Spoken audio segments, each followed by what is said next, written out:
रामकृष्ण हरी.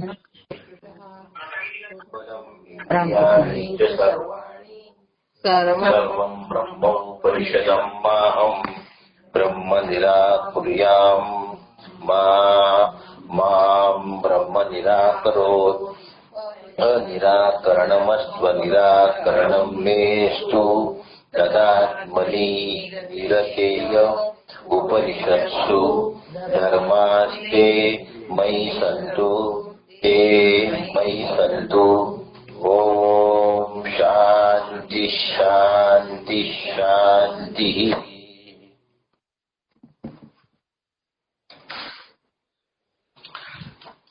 न तत्र चक्षुर्गच्छति न वाग्गच्छति न मनाः न विद्मो न विजानीमो यथै तदनुशिष्यात् अन्यदेव तद्विदितादथो अविविदितात् दधी इति शुश्रुम पूर्वेशाम ये नस्तत् व्याचचक्षुरे. हा तिसऱ्या नंबरचा श्लोक आहे. नंबर करेक्ट करून घ्या पुस्तकात. हा, तेथे नेत्रेंद्रिय पोचत नाही, वाणीचा शिरकाव होत नाही, मन जात नाही. ज्या प्रकारे शिष्याला त्याचा उपदेश करावा ते आम्हाला समजत नाही, हे आमच्या लक्षात येत नाही. ते माहीत असल्यापेक्षा वेगळे, अज्ञाताहून पलीकडचे आहे असे आम्ही पुरातन पुरुषांकडून ऐकलेले आहे. त्यांनीच ते आम्हाला समजवलेले होते. विषय सुरू झाला. शिष्यांनी विचारलं, केनेशितम पतती प्रेषितम मनाः. या मनाला विषयाकडे धावण्याची प्रेरणा कोण देतो? याचा अर्थ शिष्याला हे ठाऊक आहे की मन विषयाकडे धावतेच, मन विषयाकडे धावतेच हे शिष्याला माहिती आहे. मनाला प्रेरणा कोण देतो हा शिष्याचा प्रश्न आहे. आता श्रोत्रस्य श्रोत्रम मनसो मनोयत वाचो वाचा सौ प्राणस्य प्राणः असं श्री गुरूंनी उत्तर दिलं की तो कोण आहे? कानाचा कान आहे, मनाचा मन आहे, वाणीचं वाणी आहे. मग शिष्य म्हणतो, तुमच्या या उत्तराने माझं समाधान झालं नाही, कारण विशेषत्वाने तुम्ही सांगा. काय मुद्दा होता आपला? विशेषत्वाने सांगा. विशेषत्वाने फोन तो बघा म्हटलं की नाही, विशेषत्वाने सांगा. का सांगा? नेमकं हे असं आहे, याला म्हणतात विशेषत्वाने बोलणं. आणि सामान्यत्वाने बोलणं जे आहे त्याला असं म्हणतात की हे असं असं आहे. म्हणून विशेषत्व कशाला म्हणतात आणि सामान्यत्व कशाला म्हणतात? आत्मा सगळ्यांमध्ये व्याप्त आहे, याला विशेषत्व असं म्हणतात. पण मी आत्मा सगळ्यांमध्ये व्याप्त आहे याला सामान्यत्व असं म्हणतात. पण मी आत्मा आहे असं वाटणं हे विशेषत्व झालं. विशेषत्वाने मला ते जाणलं पाहिजे आणि विशेषत्वाने श्री गुरूंनी उत्तर दिलेलं नव्हतं. दुसरा जो प्रश्न आहे तो काय आहे? श्रोत्रस्य श्रोत्र मनसो मनोयत. सगळ्या कानाचा तो कान आहे, मनाचा ते मान आहे, वाणीची ती वाणी आहे. तर शिष्य म्हणतो, यांनी मला पाहिजे तसं ब्रह्म उमगलेलं नाही, मला तुम्ही विशेषत्वाने उत्तर द्या. की तो डोळ्याचा डोळा आहे, नेत्रस्य नेत्रम काय आहे? चक्षुष चक्षु. नेत्र शब्द आल्याबरोबर आठवत नाही, चक्षु शब्द आल्याबरोबर आठवतो.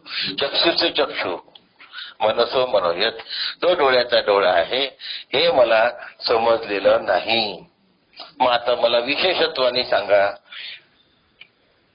मग आता श्री गुरु म्हणतात, न तत्र चक्षुर गच्छती न वाग गच्छती नो मनाः.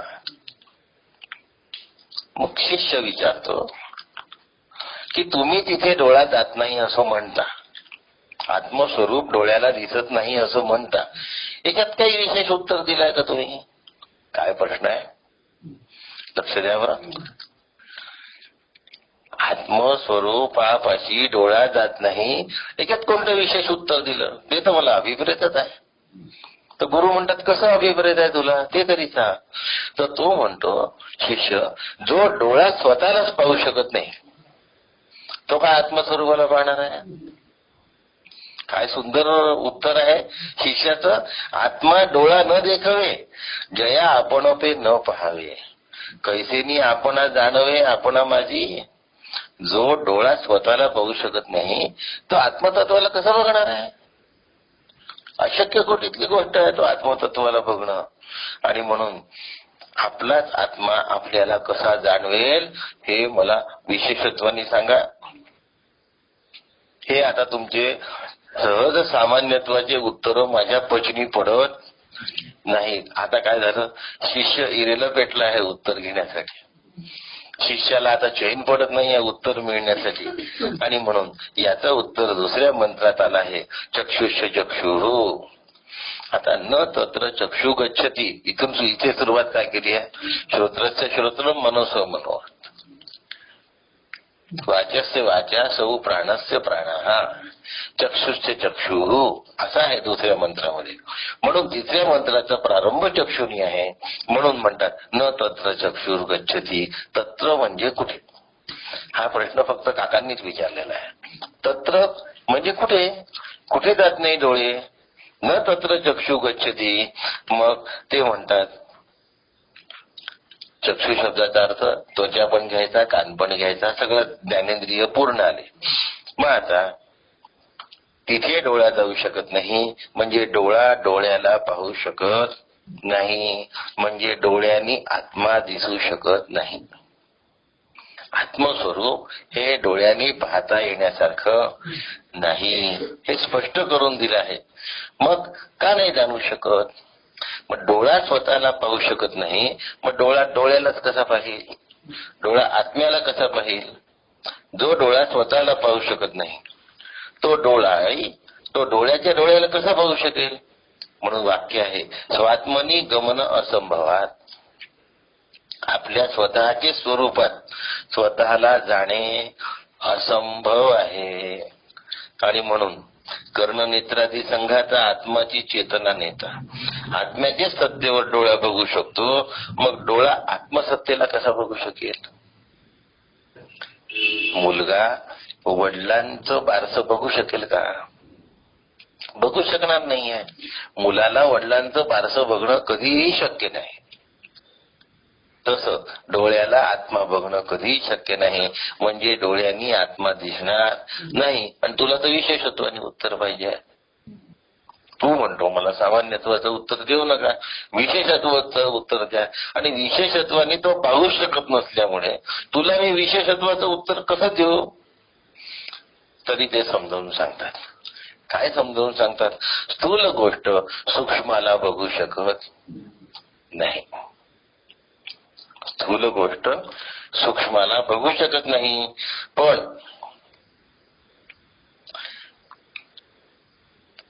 सूक्ष्म गोष्ट स्थूलाला पाहू शकते. म्हणजे काय कळलं पाहिजे. डोळ्यांनी भांड पाहता येईल पण भांड्यानी डोळा पाहता येणार नाही. भांड स्थूल आहे डोळ्यापेक्षा. डोळा सूक्ष्म आहे. म्हणून डोळ्यांनी भांड बघता येईल भांड्याला डोळा दिसणार नाही. आता इथे भांड चेतन आहे डोळा चेतन आहे म्हणून आपल्याला असं वाटतं की हे असं बरोबर आहे. आता डोळ्याच्या मागे मन आहे. खूपदा आपण दूध तापवतो आपल्या डोक्यात विचार असतात मन जागेवर नसतं दूध वर निघून जाताना आपण तिथेच उभे असतो डोळे पण उघडे असतात. मग त्यावेळेला मन हे डोळ्यापेक्षा सूक्ष्म आहे म्हणून मन डोळ्याला पाहू शकतं पण डोळा मनाला पाहू शकत नाही. आणि म्हणून आत्मा मनापेक्षाही ज्ञानेंद्रियापेक्षाही अंतःकरणापेक्षाही अत्यंत सूक्ष्म असल्यामुळे आत्म्याला डोळा किंवा मन पाहू शकत नाही. मग हे जर स्पष्ट आहे तर तुला सूक्ष्माती सूक्ष्म असलेलं आत्मतत्व विशेषत्वाने कसं दाखवू बाळा. श्री गुरु विचारतात. मग तो म्हणतो की ज्ञानेंद्रियांना कळत नाही चला पण मग बुद्धीला जमत का नाही? जे बुद्धी अधिका न पेले ते कैसेही जाणवेस तुले. अरे बुद्धीला जे पेलत नाही, अंतःकरण हे ज्ञानेंद्रियांपेक्षा सूक्ष्म आहे. कारण ज्ञानेंद्रिय दिसतात तरी अंतःकरण दिसतच नाही. मनबुद्धी चित्त अहंकार दिसतं का? दिसत नाही. आणि म्हणून अंतःकरणाला ते दिसण्याची शक्यता नाही. म्हणून ज्ञान ना आपुले करणा ते करवी आत्मराणा, म्हणून तया कधी ना कळो येई. म्हणून इंद्रियांना आत्मा समजू शकत नाही. आता समजलं का? याचं विशेषत्वाने उत्तर का दिल्या जाऊ शकत नाही? म्हणून न तत्र चक्षुर गच्छती, डोळा आत्म्याच्या सत्तेने प्रकाशित होत असल्याने डोळा आत्म्याला पाहू शकत नाही. म्हणजे कोणी म्हणेल की मला आत्मदर्शन झालं,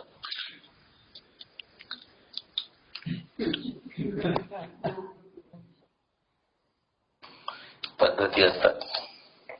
काही लोक सांगतात मी की नाही खूप आता परमार्थात करायला लागलो आणि एकदम भलं मोठं काय दिसलं होतं.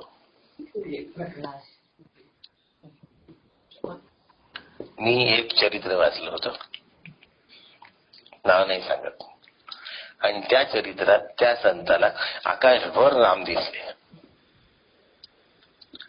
आणि मी म्हटलं काकांना, कारण माझा अनुग्रह व्हायचा होता, आकाशभर जर त्यांना राम दिसले तर हे खरं रामाचं दर्शन त्यांना नाही का झालं?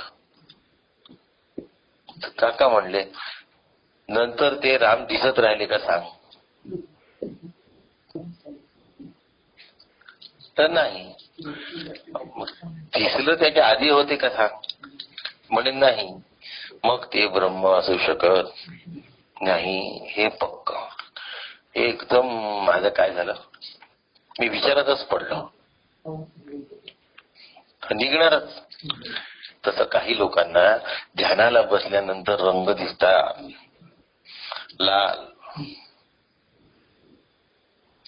रक्त, श्वेत, कृष्ण, नील, मग तो मोरपंखासारखा असतो वगैरे वगैरे. हा, या सगळ्या गोष्टी ज्या दिसत असतात ते दिसणं खरं असलं तरी ही आत्मतत्व ते नाही. त्यावर पाळून जाण्याची गरज नाही. त्या गोष्टींमध्ये अडकून राहण्याची गरज नाही. तिथे मन लुप्त होता कामा नये, कारण तो आत्मा नाही. आपल्याला गावाला जायचं असतं, नागपूरला, आपल्या बरोबर आपला नातू असतो. कळम लागलं, गाडी थांबली की तो म्हणतो उतरायचं का मग आता? अरे बाबा हे ते गाव नाही आहे, आपल्याला जिथे जायचं आहे ते हे गाव नाही आहे. मग लागतं देवळी, मग तो म्हणतो आता उतरायचं का? कारण तो अस्वस्थ झाला असतो, केव्हा उतरू असं झालं असतो, जरा चंचल असतो. मग अरे बाबा हे पण नाही, वर्धा लागलं ते पण नाही, सेलू लागलं ते पण नाही, थांब थांब थांब थोडसा. तसं लाल रंग दिसला तरी पण नाही, निळा दिसला तरी पण नाही, श्वेत दिसला तरी पण नाही, कृष्ण दिसला तरी पण नाही, निळा दिसला तरीही नाही. आत्मतत्व डोळ्याला दिसू शकत नाही. मग जे संत किंवा कोणी सांगतील की तुला असं दिसलं, कुंडलिनी जागृतीतून ते बनवा बनवी करून राहिले, फसायचं नाही. मग आता ते कार्यकारण मग माणूस की नाही आता दिपत नाही. छोट्या छोट्या भलत्याच गोष्टींना, भलत्या सलत्या गोष्टींना दिपत नाही. आत्मा डोळ्याचे अधिष्ठान आहे. अधिष्ठान कधीच अध्यस्थाला दिसत नाही. सर्प कधी रज्जूला दिसू शकत. कसं पटपट बोलायला लागले तुम्ही आता. आणि म्हणून अध्यस्थ सर्पाच्या गुणधर्मानी दोरी बदलत नाही. तसं डोळ्याला दिसलेल्या कुठल्याही रूपाने आत्मतत्वात बदल होत नाही. तो जसं आहे तसंच राहतो. अध्यष्टामध्ये विविधता असते, अध्यस्थामध्ये अनेकता असते, पण अधिष्ठानात एकमेवत्वच असतं. तिथे सारखं नावाची गोष्ट असत नाही. म्हणून ज्ञानेंद्रियांचा संघात अंतःकरणाचा संघात या सगळ्या गोष्टींपासून आत्मा अलिप्त आहे, असंग आहे, निर्गुण निरुपाधिक आहे. म्हणून आत्म्याच्या सत्तेवर डोळा कार्यरत असल्यामुळे आत्मा डोळ्याला प्रकाशित करत असला तरी डोळ्यांनी आत्मा कळणार. क्लिअर पाहिजे सगळे विचारांमध्ये, पक्के पाहिजे, म्हणजे भंपकबाजीच्या परमार्थामध्ये आपण लागणार नाही. हे लक्षात घेतलं की चेतन आत्म्याच्या सत्तेवर डोळ्याला दिसतं, पण परप्रकाशित अचेतन जड असा डोळा आत्म्याला बघू शकणार नाही, जाणू शकणार नाही, पाहू शकणार नाही.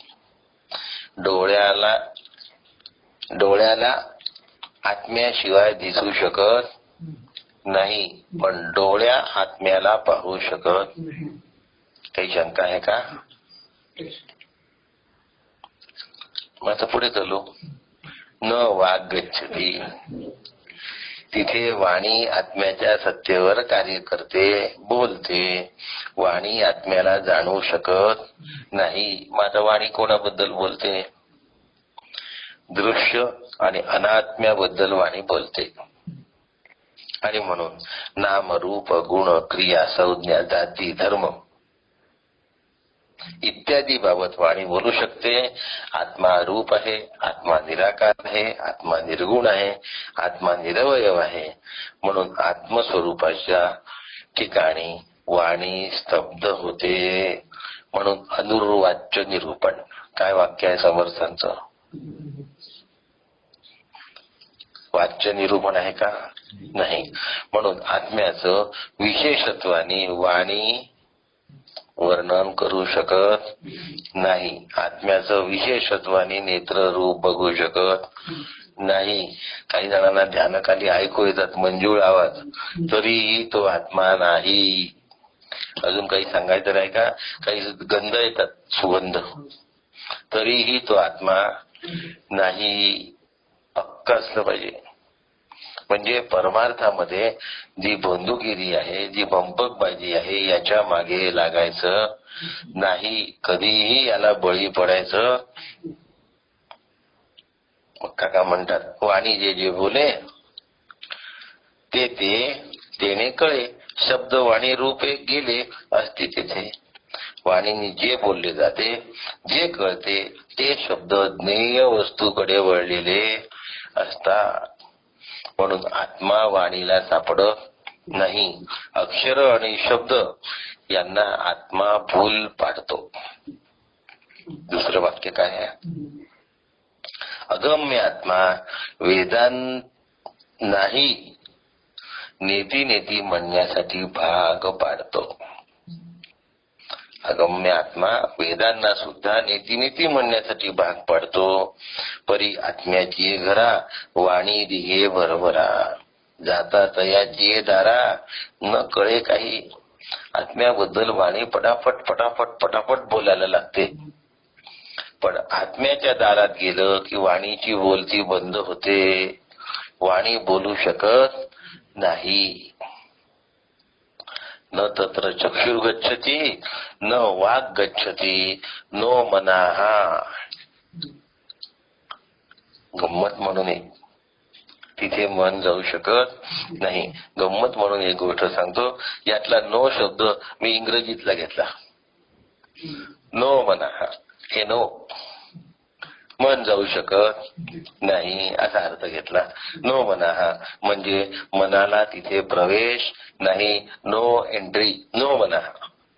आणि म्हणून गमतीचा भाग आहे हा. तिथे तो अर्थ तसा नाही आहे. मग आता शब्दप्रयोग सुरू झाला. जैसा अग्नीची ज्वाळा अग्नी न पोळती बाळा, तैसा मना तरी लागे चाळा आत्मा न कळे.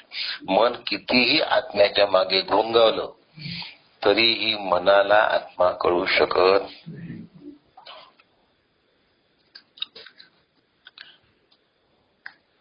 का नाही कळू शकत? याच्याबद्दल पुन्हा आपलं ज्याप्रमाणे आता मुद्दा काय झाला, अग्नीच्या ज्वाळा अग्नीला जाळू शकतात का? नाही. तसं मन कोणाच्या अधिष्ठानावर काम करते? आत्म्याच्या. मग ते आत्म्याला कसं पाहू शकेल? समजलं का? नाही समज. विषय कठीण आहे. मी आधीच यांना पण सांगितलं की तुमचा तर आधीचा ऐकून पण झाला नाहीये, कंटाळा येऊ शकतो, पण इलाज नाही. आता पुढचं घेण्याशिवाय पर्याय नाही. अग्नी स्वतः दाहक आहे आणि दहन करणारा सुद्धा आहे. अग्नी स्वतः प्रकाशक आहे आणि प्रकाशमान करणारा सुद्धा आहे. तरीही अग्नी स्वतःला जाळू शकत नाही आणि स्वतःला प्रकाशमानही करू शकत नाही. महालक्ष्मीच्या दिवशी मांडलेला मुद्दा वेगळा आहे बरं का. तो पुढच्या श्लोकात आहे. स्वतःला तो प्रकाशमान करू शकत नाही. सुख दुःखे अंतःकरणी मन जैसे गा जाणी, आत्मा तैसाही अगुणी न कळेची. मनाला जेवढे संकल्प विकल्प सगळे येतात ते आपुलीची आपणा करून येते. पण संकल्प विकल्पात्मक मन जरी असलं तरी त्याला अदृश्य निराकार अरूप निरवयव वास्तव रूप असा आत्मा कळू शकत नाही. म्हणून आत्म्यापाशी मन जाऊ शकत नाही. आधी ऐकलं असेल तरच हे थोडस पचनी पडतं, नाहीतर पचनी पडत नाही. मन कधीच आत्माकार होऊ शकत नाही. पुन्हा आमचा काय प्रश्न असतो? ध्यानाच्या वेळी मन लागत नाही, काय करू? मला हे प्रश्न विचारले आहेत तिथे कित्येकांनी. मी त्यांना उत्तर दिले होते. बाजोरी यांनी विचारलं, मी त्यांना उत्तर दिलं, तुम्ही ज्यांच्याकडे शिकता त्यांना विचारा. काय सांगू? का लागत नाही? पण त्यांचं लागते, आमचं का नाही लागत? त्यांचं लागते का त्यांना विचारा. लागत असेल आपण कशाला नाही म्हणा. त्यांचं लागत असेल तर तुम्ही पण लावा. पण मन कधीच आत्माकार होऊ शकत नाही. वेदांत काय सांगतो? मग मनाला जेवढं आत्माकार करण्याच्या मागे लागू, ऐकताय ना, तेवढं मन आत्म्यापासून अधिकाधिक दूर जाईल. काय झालं आता आपला मुद्दा? जेवढं मनाला आत्म्याच्या जवळ लावण्याचा प्रयत्न करू तेवढं मन आत्म्याच्या दूर जाईल. म्हणून मना सज्जना भक्तिपंथी जावे. प्रेमाने त्याला सांगायचं, रे बाळा जरा नीट रे बाबा, लक्ष दे रे भगवंताकडे.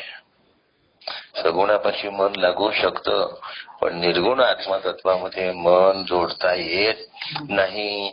आत्मा स्वयंप्रकाशित आहे. न तत्र सूर्यो भाती न चंद्र तारकम. नेमा विद्युतो भाती कुतो यमग्निः तमेव भान्तम अनुभाती सर्वम तस्य भासा सर्वम मिदम विभाती. नाना मन वाचातीत तुझे हे स्वरूप, म्हणून या माप भक्ती केले. भक्तीचा अभ्यास करायचा असेल तर मन सगुणाशी जोडा. ध्यानाचा अभ्यास करायचा असेल तर मन हे कल्पित आहे ते जोडण्याच्या मागे लागण्याच्या भानगडीत पडायचं नाही. एक श्लोक वाचतो फक्त. नाना छिद्र घटोदर स्थित महा दीप प्रभा भास्वरम ज्ञातम यस्तु चक्षुराधिकरण द्वारा बहिस्तन्यते ज्ञानामिति तमेव भान्तम अनुभात्यम तत् समस्तम जगत तस्मै श्री गुरुमूर्तये नमैदम श्री दक्षिणामूर्तये. शरीराला 5 ज्ञानेंद्रिय आहे. घटाला ज्याप्रमाणे छिद्र असतात त्या छिद्रातून ज्याप्रमाणे प्रकाश जातो तसा ज्ञानेंद्रिय हे त्या छिद्रांमधून विषयाकडे धावतात. असं असताना ते आत्म्याच्या सत्तेवर धावतात. ते आत्म्याला बघू शकत नाही. अजून एक मुद्दा मांडू का? जो कान रूप बघू शकत नाही, जी त्वचा श्रवण करू शकत नाही,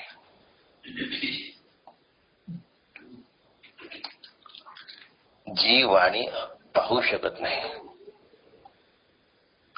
ती आत्म्याला काय रोशनी घालते? वाणी पाहू शकते का? डोळा ऐकू शकतो का? कान बघू शकतो का? हे इंद्रियच पहिले चिठी आहे, हे ऍक्सेप्ट करा. आमचा फार भर आहे ज्ञानेंद्रियांवर. ज्ञानेंद्रिय म्हणजे आमचा काय आहे? सर्वे सर्व. हा मी एक शब्द वापरून पुन्हा तो एक प्रश्नाचं चिन्ह कशाला उभं करू? सर्वे सर्व. हा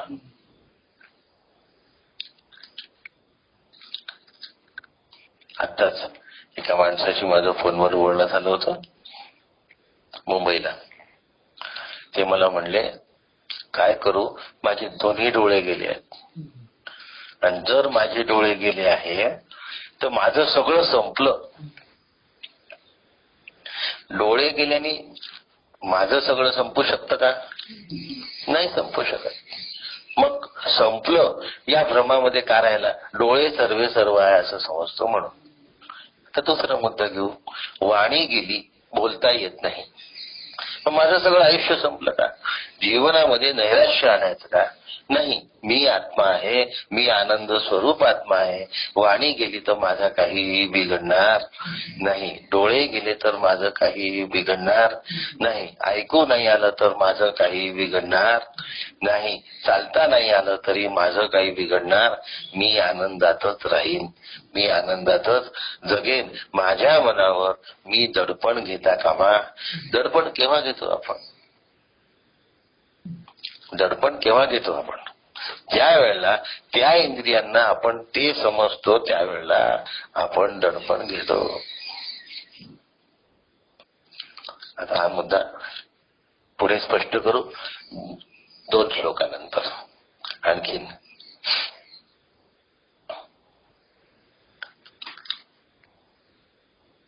ज्या वेळेला मी स्वतःला देह समजतो तेव्हा मी स्वतःला विकारी समजतो. ज्या वेळेला मी स्वतःला काय समजतो? मन समजतो, त्यावेळेला मग मी माझा संकल्प विकल्प म्हणजे असा आहे, मी तसा आहे असं समजतो. म्हणजे त्या त्या इंद्रियाची तादात्म्य पावलं की मी स्वतःला ते समजायला लागतो. हातापायांची तादात्म्य पावलं असेल तर अपंग झालं असं समजतो. वाणीशी तादात्म्य पावलं असेल तर मी स्वतःला मूक झालं असं समजतो. डोळ्याशी तादात्म्य पावलं असेल तर मी स्वतःला आंधळ झालं असं समजतो. आत्मा आंधळा नाही, आत्मा मुका नाही, आत्मा लंगडा किंवा बहिरा नाही, आत्मा आनंद स्वरूप आहे. पण त्या त्या उपाधीशी मी तादात्म्य झाल्यामुळे मी स्वतःला तसा समजतो आणि दुःखी होतो कारण नसताना. शरीरातलं कुठलं अवयव निकामी झालं तरी आत्मा निकामी झालेला नाही आणि मी आत्मा आहे. मग मला दुःख होण्याचं काय कारण आहे? मी दुःख करून घेण्याचं काय कारण आहे? एक दिवस सगळं शरीर जाणार आहे. मग शरीराच्या एका अवयवाने जर मला धोका दिला असेल तर मी दुःखी का व्हावं? मला दुःखी होण्याचं कारण काय? मी आनंद हा माझा स्वभाव आहे, आनंद हे माझं स्वरूप आहे. लक्षात ठेवा, आपल्या सगळ्यांसाठी आहे. आता हे जे वय आहे या वयात कोणता अवयव आपल्याला साथ सोडून देईल याचा भरोसा नाही. शरीराला मी म्हणत असेल आणि लकवा मारला काय होईल?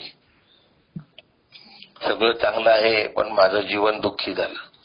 डोळ्यांनी दिसत नाही, सगळं चांगलं आहे पण माझ्या डोळे गेल्यामुळे मी कुठलाच राहिलो नाही. मला फोनवर काय म्हणले ते, मी भाऊंच्या भावाबद्दल बोलतोय. फोनवर म्हणाले, डॉक्टर मी कसं करू, मी कुठलाच नाही राहिलो कारण की जोडीदार गेला आणि डोळे गेल्यामुळे माझे दोन्ही रेटायना गेले. आता त्या दुरुस्त होऊ शकत नाही, ऑपरेशन करून सुद्धा. त्यामुळे माझं सगळं काय झालं, जीवन उद्ध्वस्त झालं. डोळे जाण्याने जीवन उद्ध्वस्त होण्याचं कारण नाही, वाणी जाण्याने माझं जीवन दुःखी होण्याचं कारण नाही. कारण आत्मा जात नाही आणि मी आत्मा आहे हे श्रीगुरूंकडून जर कळलं मग दुःख होत नाही. तोपर्यंत माणूस दुःखातून बाहेर निघू शकत नाही. मग आम्ही आजच तयारी ठेवली पाहिजे की मी शरीर नाही, मी इंद्रिय नाही, इंद्रियांशी तादात्म्य ठेवलं की अपंगत्व येतं. अंतःकरणाशी तादात्म्य ठेवलं की तसं त्या बुद्धीशी तादात्म्य ठेवलं की मग विस्मृती झाली की मला आठवत नाही म्हणून वाईट वाटतं. काय करावं मला आठवण. या वयात काय होतं, हळूहळू स्मरणशक्ती निघून जाते. स्मरणशक्ती निघून झाली की सारी गोष्ट आठवत नाही, आपणच ठेवलेली असते, आपल्याच लक्षात येत नाही. आणि मग आपण दिवसभर चक्कर मारत राहतो, आठवत नाही. काय करावं आठवत नाही, दुःखी होतो. दुःखी होण्याचं काय कारण आहे? माझा बुद्धीशी संबंध नाही. बुद्धी माझ्या अधिष्ठानावर आहे.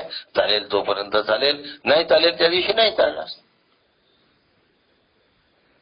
मी दुःखी होण्याचं कारण नाही. भारताने विक्रम पाठवला चंद्रावर. आता तो विक्रम नाही चालला म्हणजे भारत संपला का? नाही. तसं माझे डोळे गेले म्हणजे मी संपलो का? माझी वाणी वाचा गेली म्हणजे मी संपलो का? माझे अवयव गेले म्हणजे मी संपलो का?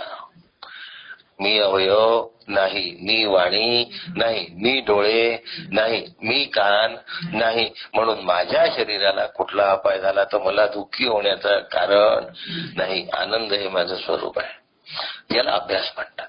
असा अभ्यास मला करता आला पाहिजे. आणि म्हणून मननात राहते ती मंत्र. हा मनाने काय करायचं, मनन करायचं.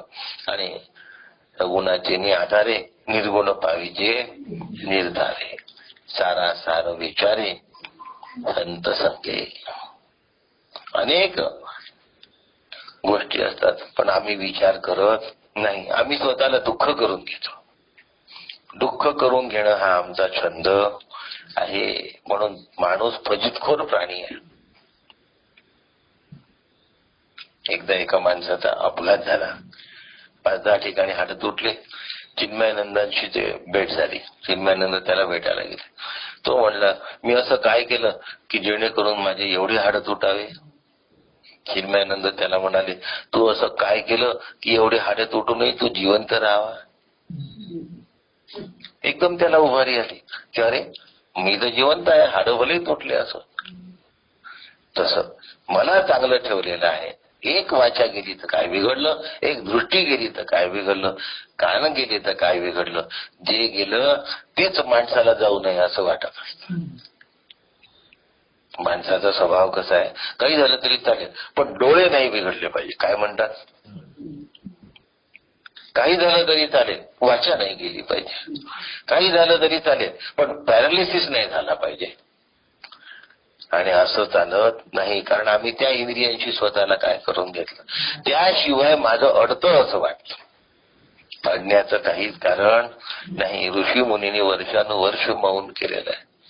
एकांतात राहिलेले आहेत, न बोलता राहिलेले आहेत. मग त्यांनी वाणीचा वापरच केला नाही. मग काय बिघडलं? परंतु आम्ही असा अभ्यास करत नाही. गोविंद ते काया भेद नाही देवातया. न तत्र चक्षुर्गच्छति न वाग गच्छति नो मनाहा. आता तिथे डोळा जात नाही, वाणी जात नाही, मनही तिथे जात नाही. न विद्महा न विजानीमहो. ते म्हणतात तुला आता हे मी कसं सांगावं, कारण हे मला स्वतःलाच कळत नाही आणि दुसऱ्यांना सांगूनही ते कळत नाही.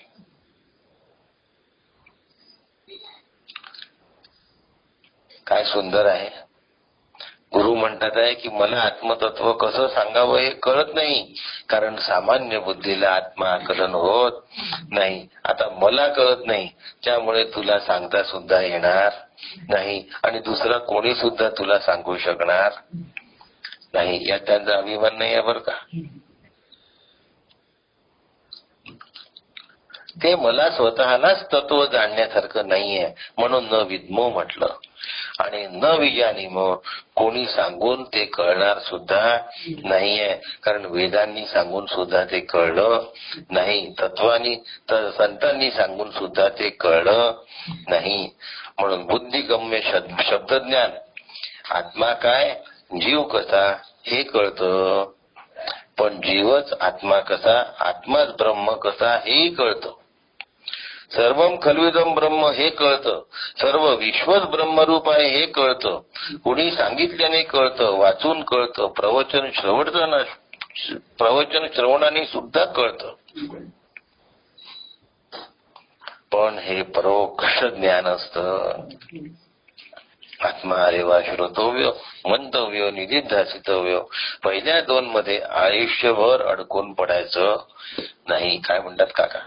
आत्मा अरेवा श्रोतव्य मंतव्य. श्रोतव्य मंतव्यामध्येच आयुष्यभर पडायचं का? जन्मभर ऐकतच राहायचं का? नाही. जन्मभर मननच करायचं का? एक दिवस निधिध्यासन झालं पाहिजे, एक दिवस मी आत्मरूप झालो पाहिजे म्हणून ऐकण्यावर भर देतात. ऐकतच बसा असं सांगत नाही. वेदांत तात्पर्याचा निश्चय करून घ्यायचं. एकाच ट्रॅकनी वाटचाल करणं केव्हाही सोपं असतं, पण आम्ही सगळीकडे धावतो. हेही अभ्यास कर, तोही कर, हेही ऐक, तेही ऐक, आणि मग चालतच राहतो. जन्मोजन्म चालत राहतो.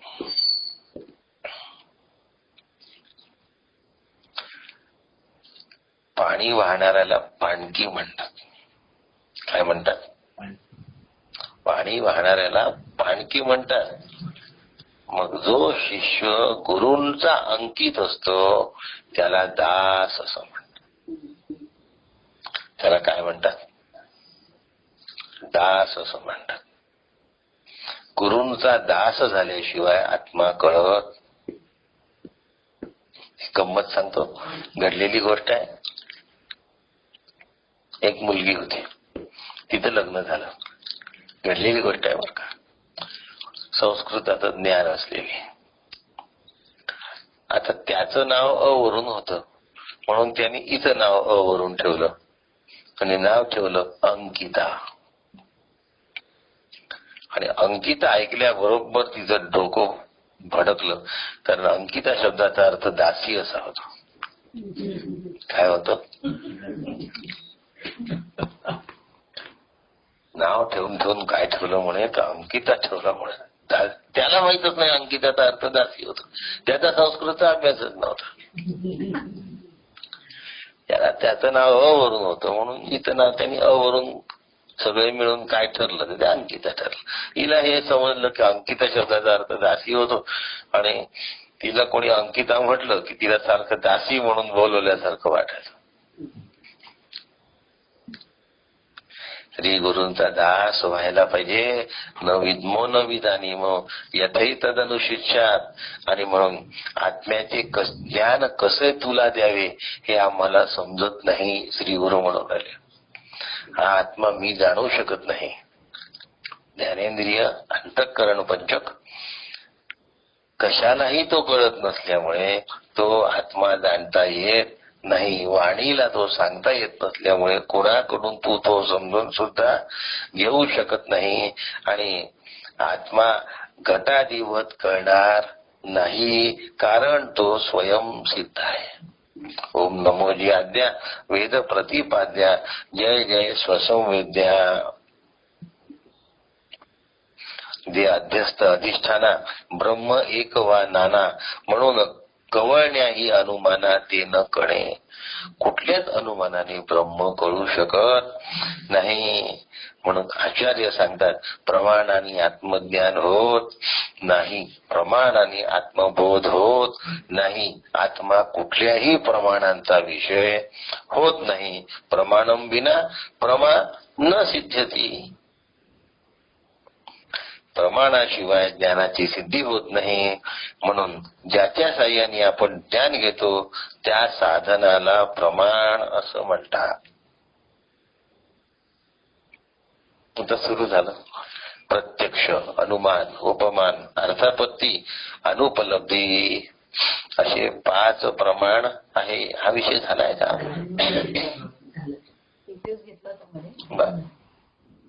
इंद्रियांपासून आत्म्याचा कुठल्याही प्रकारे अनुभव येत नाही. मनापासून सुद्धा आत्म्याचा अनुभव येत नाही. बुद्धीपासून सुद्धा आत्म्याचा अनुभव येत नाही. मन सर्व प्रकारचा विचार करेल, चिंतन करेल, बुद्धी निश्चय सुद्धा करेल. विषय, व्यक्ती, प्रसंग, राग, द्वेष, काम, क्रोध, भय सर्वांचं चिंतन करता येईल, पण आत्म्याचं चिंतन करता येत नाही. म्हणून आत्मसाक्षात्कार नावाची जी गोष्ट आहे त्यात आत्म्याचा वेगळेपणाने अनुभव येत नाही. आणि असा अनुभव आला म्हटल्याला आत्म्याचा अनुभव आलेला नाही. म्हणून या अनुभवांमध्ये साधकांनी न अडकता आपली साधना जोमाने चालू ठेवली पाहिजे. अनुभव म्हणजे आत्मरूपता नव्हे. अन्य देव तद विदिता दथो अविदिता दधी सांगून झालाय का? जे विदित म्हणजे आपल्याला माहिती आहे ते प्रमाणाने कळतं, आणि जे अविदित म्हणजे विदित म्हणजे आत्मा ज्या ज्या गोष्टी जाणल्या जाण्यासारख्या आहे त्यापेक्षा वेगळा आहे, आणि ज्या ज्या गोष्टी अज्ञात आहेत म्हणजे जाणल्याच गेल्या नाही त्यापेक्षाही आत्मा वेगळा आहे. कारण आत्मा जाणल्या गेलाय, आत्मा अज्ञात नाही, आणि आत्मा विदित सुद्धा नाही. जे विदित असतं ते अल्प असतं, परिच्छिन्न असतं. म्हणून ज्ञात वस्तूंपासून ते भिन्न स्वरूपाचं आहे. अन्यत एव तत् अविदिता कार्याचेही अतीत आहे. असं पुढे घेऊ. विदित जे नाही ते अव्याकृत तत्व पाही, ब्रह्म पलीकडे त्याही सर्व रूप. विदित म्हणजे ज्ञात, दृश्य, इंद्रिय गोचर, नामरूपात्मक कार्य. विदित म्हणजे जे स्वरूप ज्ञान प्रक्रियेने विशेषत्वात ज्ञान क्रियेचा विषय होते त्याला विदित असं म्हणतात. सर्व ज्ञेय विषय हे विदितच असतात. असे जे ज्ञान कुठेतरी, काहीतरी, कोणाला तरी आणि केव्हा तरी होते त्यात ज्ञाता, ज्ञेय आणि ज्ञान असे 3 घटक असतात, त्याला विदित असं म्हणतात. पण यापासून आत्मतत्व वेगळं असल्यामुळे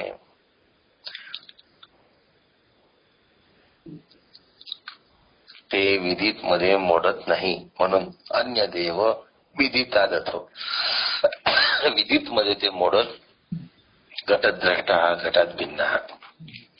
आत्मा जर विदित असता तर तो घटासारखा माझ्यापासून वेगळा राहिलेला असता. त्यामुळे ज्ञात्याने जे जे ज्ञान घेतले ते क्वचित, किंचित आणि कस्यचित त्या विषयाचे ज्ञान घेतले असते. ज्या ज्या स्थानामध्ये, ज्या ज्या काळामध्ये ते सर्व विदित व्याकृत आहे, ते सर्व व्यक्त झालेले आहे. दृश्य विषय जे जे निर्मित कर्मजन्य ते नाशवान. यत् कृतम तद अनित्यम. दृश्य विषय निर्मिती आहे ना, मग ते नाशवानच असणार. म्हणून सगळे दृश्य, इंद्रिय गोचर, नाम, रूप, गुण, जाती, क्रिया, संज्ञा, धर्म हे सगळे विदित आहेत. म्हणून विविध प्रत्येक गोचरम विश्वम. म्हणून आचार्य म्हणतात ज्ञान हे विदित आहे, आणि जे जे विदित आहे ते अल्प असतं, मर्त्य असतं, नाशवान असतं, दुःखरूप असतं. मग आता मला आत्म्याचं ज्ञान झालं असं म्हणायची सोय राहिलेली आहे, म्हणजे मला आत्मा कळला असं म्हणायची सोय राहिलेली. आता खरंच पटेल का हो एवढं? म्हणून देश, काल, वस्तू परिच्छिन्न. देश म्हणजे ठिकाण, वस्तू म्हणजे जन्म मृत्यू अटळ असतो त्याला वस्तू म्हणतात. काल म्हणजे कालात निर्मिती आणि कालात नाश असतो. म्हणून विदित आत्मा असू शकत नाही. मग आत्मा अविदित आहे का? म्हणून ज्ञात वस्तूहूनही भिन्न आहे आणि अज्ञात असला पाहिजे. तर श्रुती म्हणजे अविदितातही आत्मा अज्ञात वस्तूपासूनही भिन्न आहे. आत्मा ज्ञात वस्तूपासून भिन्न आहे आणि अज्ञात वस्तूपासून सुद्धा भिन्न आहे. म्हणून आता अविदितात असी म्हणजे अज्ञातापासून सुद्धा भिन्न. भिन्न म्हणजे अधि शब्दाचा अर्थ वर, उपरी असा अर्थ. अज्ञाताच्याही वर आहे, ज्ञाताहून वेगळा आहे आणि अज्ञाताच्या वर आहे. म्हणजे ते स्वरूप ज्ञानाचा आणि अज्ञानाचाही विषय होत नाही. ते स्वरूप ना ज्ञानाचा विषय होत ना अज्ञानाचा विषय होत. जाणीव नेणीव भगवंती नाही. आता जाणीव म्हणजे ज्ञान, दृश्य, कार्य, इंद्रिय गोचर. नेणीव म्हणजे अज्ञान, अदृश्य, कारण, अव्याकृत. ब्रह्म कार्यही नाही आणि ब्रह्म कारणही नाही. ब्रह्म कार्य नाही आणि कारणही नाही. म्हणून ब्रह्म कार्य कारणातीत. मग आता कारण म्हणजे वृक्ष बीजवत. बीजापासून झाड तयार झालं, बीज हे कारण आहे वृक्षासाठी. तसं जगत हे ब्रह्माचं कारण होऊ शकत नाही आणि ब्रह्म हे जगताचं कारण होत नाही. ब्रह्मापासून जग निर्माण झालेलं नाही. मग काय झालं? जग निर्माण झाल्यासारखं भासलं. आत्मा लक्षात ठेवा, कार्यरूप विश्व नाही आणि विश्वाचे कारण सुद्धा जड आहे, इलाज नाही त्याला. विश्व निर्माण कसे झाले, विश्वाचे कारण काय होते, विश्व केव्हा निर्माण झाले, तिने मुद्दे घेतले होते दासबोधात, आठवत असाल तर. त्यावेळेला तिला मी उत्तर दिलं होतं, अव्यक्तादीनी भूतानी व्यक्त मध्यानी भारत अव्यक्त निधनान्येव तत्र का परिदेवना. अव्यक्तातून निर्माण झालं, अव्यक्तादीनी भूतानी मध्येच ते व्यक्त झालं, व्यक्त मध्यानी भारत अव्यक्त निधनान्येव ते संपल्यानंतर पुन्हा अव्यक्त झालं. तत्र का परिदेवना. मग तिथे आता कोणी निर्माण केलं याला काही अर्थ आहे का? आणि अव्यक्त हेच जगाचं कारण आहे. म्हणून जगाचं कारण काय आहे? अव्यक्त, ब्रह्म नव्हे. भौतिक विश्वातले किती भोग मिळाले, किती विषय भोगले, तरी मनाला आंतरिक शांती मिळत नाही, अखंड समाधान मिळत नाही. नास्ति तथा सुखलेशः सत्यम. शंकराचार्य सांगतात, नास्ति तथा सुखलेशः सत्यम. संसारामध्ये सुखाचा थेंभर सुद्धा सुख नाही. सुखलेशः कणभर सुद्धा सुख संसारामध्ये नाही, हे पहिले लक्षात ठेवायचं. आणि हेयम त्याज्यम इति, त्याशिवाय शुद्ध आनंद मिळण्याची शक्यता नाही. मुक्तिमिच्छसी चेतात सर्वान विषयान विषयवत त्यज्यः. मुक्ती पाहिजे का तुला? मग सगळ्या विषयांना विषयासारखा त्याग कर. विषयांना कसा त्याग करावा लागेल? विषवत त्याग करावा लागेल. म्हणून न कर्मणा कर्माने आनंद मिळणार नाही, न प्रजया मुलं बाळ झाल्याने आनंद मिळणार नाही, न धनेन धनाने आनंद मिळणार नाही. मग आनंद कशाने मिळेल? त्यागे न के अमृतत्व मानशु हो. फक्त एका त्यागाने अमृतत्व स्वरूप आनंद मिळणार आहे. जे जे व्यक्त होतं त्याला हेय म्हणतात. आणि हेय टाकणे हे अत्यंत गरजेचं आहे. आत्मा हेयही नाही आणि उपादेय सुद्धा नाही. म्हणजे काय?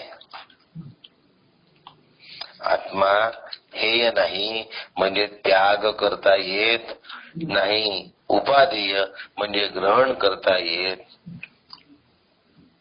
कसं वर्णन चालू आहे पहा. न हेयम न उपादेयम. आत्मा न हेयम न उपादेयम, आत्म्याचा त्याग करता येत नाही, आत्म्याला ग्रहण सुद्धा करता येत नाही. कारण आत्मस्वरूप विदित आणि अविदित यापासून भिन्न आहे. मी स्वतः परब्रह्म स्वरूप असल्याने आत्म्याची घटपटवत प्राप्ती होण्याची शक्यता नाही. म्हणून श्रुतीने आत्मतत्वाच्या प्राप्ती करता सर्व बहिरंग साधनांचा निषेध केला आहे. कुठे आलो आपण आता? विशेषत्व सांगणं चालू आहे. मग आता तुला तो कशाने मिळेल? कशानेच मिळणार नाही. सर्व बहिरंग साधनांचा निषेध केलेला आहे. ज्या तत्वमस्यादी श्रुती आत्मा जाणा सांगती, तेथे साधन आभासती विज्ञान रूप. मग आत्मा कशाने कळेल? एकाच गोष्टीने कळेल, दशमाहा स्वम. श्री गुरूंनी दिलेल्या अनुभवानेच तुला आत्मा कळवू शकतो. तत्वम अशी दशमाहा स्वमचा अर्थ काय होतो? कथा सांगायची गरज नाही आहे. तो स्वतःला मोजायचं विसरतो आणि बाकी 9 जणांना मोजतो, म्हणून 10वा सापडत नाही. मग तिसरा येतो, तो म्हणतो त्याच्यापासून मोजतो की तू 10वा. दशमाहा स्वम, 9 तुझे बरोबर आहे, पण 10वा तुझा चुकला, तू 10वा आहे. म्हणून आत्मा अनुपादेय आहे. आत्मा प्राप्त करणं अशक्य आहे. पण आत्मा मी आहे असे सुद्धा आत्म्याचे ज्ञान होत नाही. म्हणून आत्म्याचे ज्ञान घेण्याच्या साधकाने जितका जितका प्रयत्न करतो तितका तितका तो आत्मस्वरूपापासून दूर जातो. तद्दूरे तद्वंदिके. ना हम वेदे न तपसा न दानेन न चेज्जया नायमात्मा प्रवचनेन लभ्याः. म्हणून आत्मस्वरूप प्रवचनाने सुद्धा प्राप्त होत नाही. मग आता काय करावं? प्रवचन करावेच का? आत्म्याची प्राप्ती ही कल्पनाच चुकीची आहे. म्हणून आत्मा हा नित्य प्राप्त आहे. श्रुतीने सर्व साधनांचा निषेध केलेला आहे. म्हणून सगळे साधन हे चित्तशुद्धीसाठी आहेत, आत्मप्राप्तीसाठी नाहीत. मग आता साधन करण्याचा अहंकार करायचा का? मग आत्म्याची प्रत्यक्ष प्राप्ती होत नसली तरी मी आत्मरूप आहे एवढं कळतं. वेदांत स्वरूपातून सम्यक यथार्थ संशय विपर्यय रहित अभेद ज्ञान प्राप्त होतं. निधिध्यासनाने ही ज्ञाननिष्ठा वाढून दृढ अपरिवर्तनीय होते. हा श्रुती वाक्याचा अभिप्राय. यासाठी खाली प्रमाणभूत असलेल्या श्रुती देत आहोत. यानी होतच संशय विपर्यय रहित आत्म्याचं ज्ञान श्रुती वाक्याने होतं. म्हणून अयम आत्मा ब्रह्म, य आत्मा पहमत पापमा, य साक्षात अपरोक्षात ब्रह्म, य आत्मा सर्वांतराः.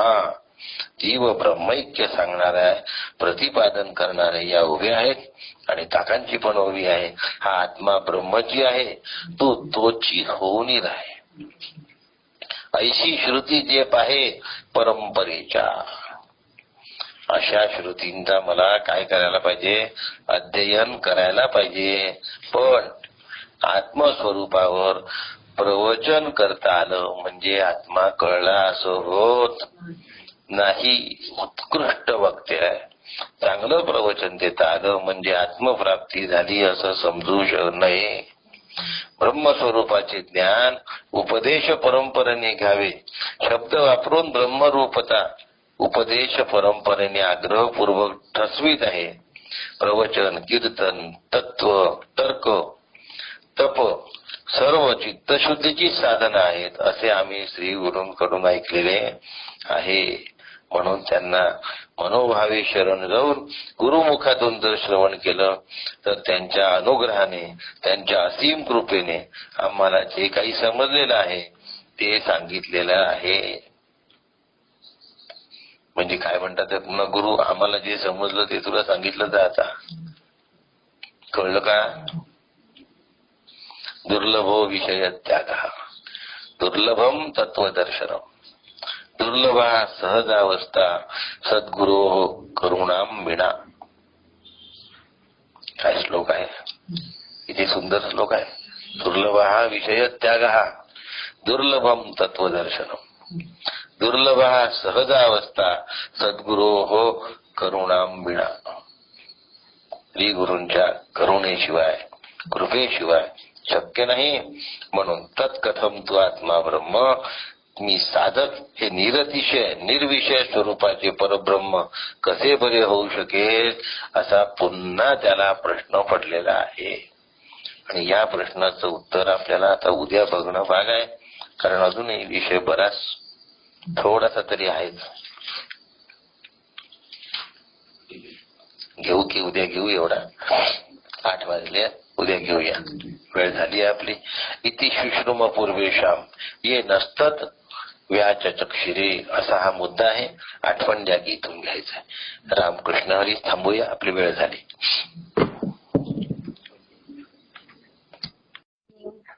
रामकृष्ण हरी.